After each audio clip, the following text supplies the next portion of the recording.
Hey, everybody. I wish I had good news, but I haven't got a lot done in the garage. As a lot of you know, it is cold out. As you can see, it's so cold that my thermostat won't read.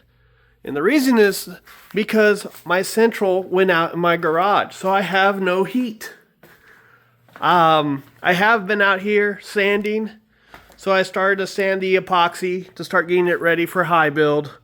I got some of these parts done, but it is just too damn cold. As a lot of people in the U.S. know, it is a bitter cold front that just came through. It is like 10 degrees here today, but it's been like that for about a week now. So not a whole lot's been getting done. I tried to fix my central myself, and it just wasn't happening. So I got guys coming out tomorrow to look at it. And hopefully we'll be back up and running soon because I need to get to work.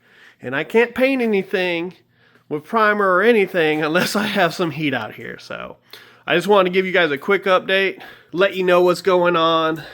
I'm sure I'll be uploading other content for my 3D printers and stuff, but it is definitely making it hard to work out here in the garage and get stuff done like I want to be doing. But it's the way it goes. Winter seems to strike me every year. Last year the central went out on my house. I had to replace the whole unit. So hopefully not quite the case here. I need a quick fix. That way I can limp it along for a while. But hey, sometimes it happens. So alright guys, peace out.